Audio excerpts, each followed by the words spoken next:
So this past week while attending PAX East, I was given the wonderful opportunity from Square Enix to be one of the first people to play Visions of Mana. And it actually surprised me quite a lot, more so than I thought it would going in. Visions of Mana is the first mainline title in the series over the last 15 years, and it's slated for a release date of summer 2024, and will be releasing on PS5, PS4, Xbox Series X and S, as well as PC via Steam. My demo playthrough was on a PlayStation 5, and it's also important to note that this version of the game that I played was a very early build, and many things are subject to change upon the final release as we get closer to that, as they are still working on various things. This demo was catered for gameplay impressions and did not really inform us on details revolving around the story, other than the character bios and stuff like that. So we're gonna have to wait to see more story details together. For more updates on your favorite games, because we cover a lot of them, hit that subscribe button and notification bell so you don't miss out on any of that, and also to help raise that 38% even higher. And now with that being said, let's talk about Visions of Mana. When it comes to a Square Enix title, the art style, music, and character designs are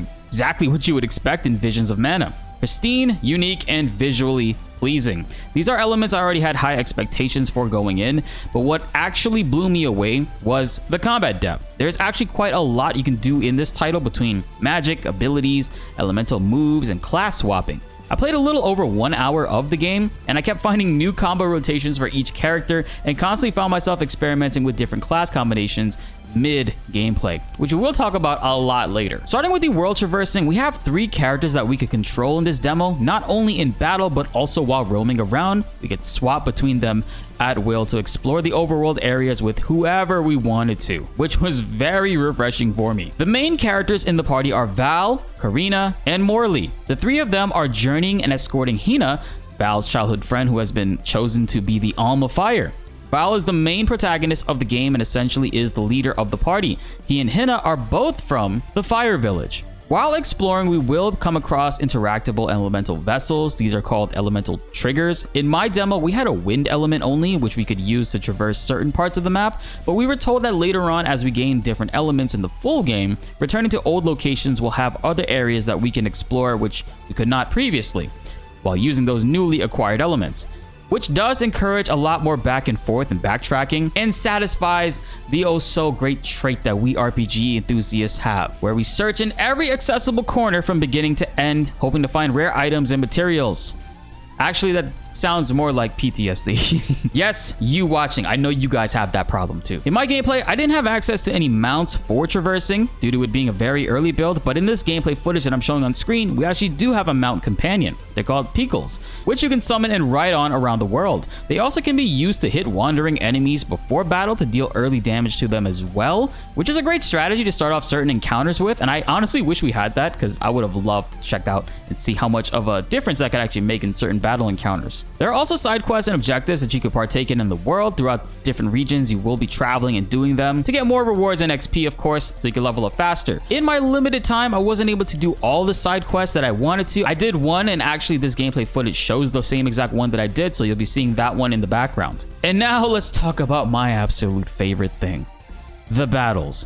Val in this footage and gameplay is using a two-handed broadsword for slower but stronger hitting gameplay, but in my demo I was able to swap his class to a one-handed sword, which honestly made his combat much more swifter to my preference, and it gave him different elements to access as well. As that is a recurring thing in this game, as you swap classes, each class will vary and of course have different elements for you to utilize in battle or to traverse the world with. Hina we did not control, however she does assist in battles I saw and can heal the party from time to time.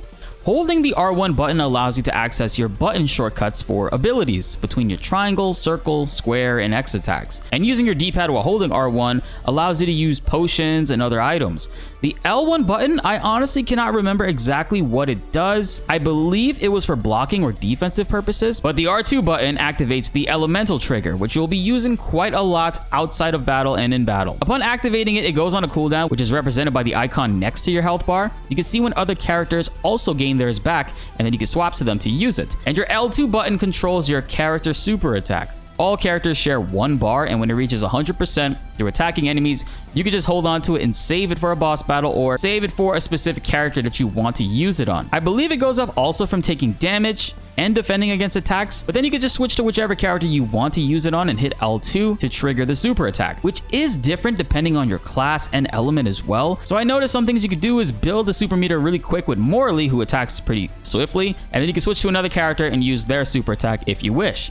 And the best part about the super attacks though is it's technically a cutscene. And what that basically does is it groups up all the enemies on the field currently in battle, so you don't have to worry about it missing some enemies or some of them avoiding it.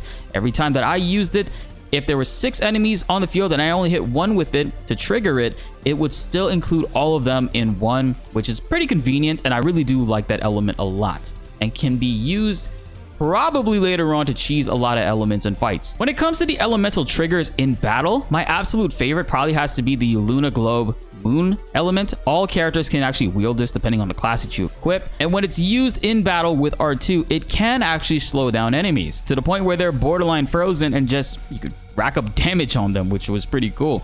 It affects enemies standing within the orb, so multiple enemies can actually get stuck inside of this too. This even works on bosses to my surprise as well, which I think is super strong, and probably if you time this with your other cooldowns, you can cheese a lot of encounters and take a huge chunk out of the enemy health bars, especially if multiple moon elements are able to be equipped later on. I'm not too sure. In my gameplay demo, I wasn't able to do that, but I'm hoping, which would give us a little bit more flexibility, of course. But again, in my gameplay demo, I wasn't able to do that. The wind element also held enemies in place in the air and binded them together for a short time, grouping them up essentially for you to just wail on them. And that seems to be a trend for most of these elements. So I can't wait to see exactly what else we can do with the other elements once we finally get them. Karina has a very great air combat about her. Every character does have air combat, of course, and depending on the class and what weapons they're using, they can access more hits in the air.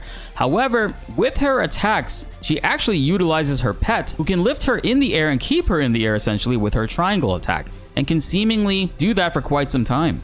But my absolute favorite character to play as so far was Morley. Without a doubt, Morley. In his Nightblade class, his default class was also fun by the way, but his Nightblade class allowed him to dual wield daggers and use his tail to wield one as well, which, and honestly, that looked really cool. And it lets him hit for more combo hits. And his triangle hold down attack allowed him to do this teleporting slash that looked and controlled so well and was perfect for clearing mobs and dealing bigger AoE damage.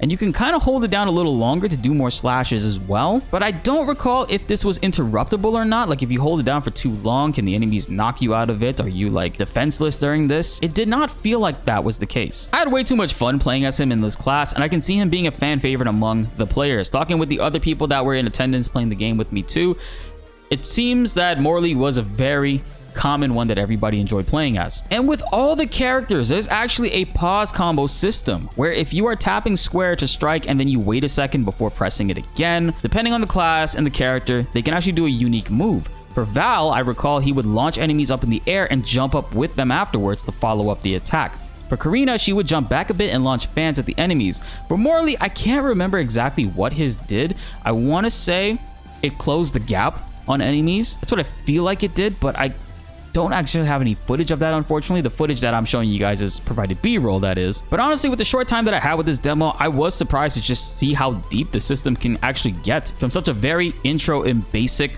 format between the elementals, the class swapping, aerial combos, abilities, and pause combos even. Plus way more that we haven't even scratched the surface of just yet. When we finally have the full game in our hands, I can't wait to see just how crazier things will get. Again, special thank you to Square Enix for allowing me to be one of the first channels to talk about this game with you all. Being completely new into the Mana series and trying out this title, it definitely has made me really interested in trying out the other ones. Please drop a comment below which Mana title should I try out next. And also, let me know what you like so far from this gameplay and my first impressions with it. Be sure to like the video if you enjoyed and subscribe if you are new. More updates and videos that you guys absolutely love are on the way and you don't want to miss them. My name is BltzZ and thanks for watching.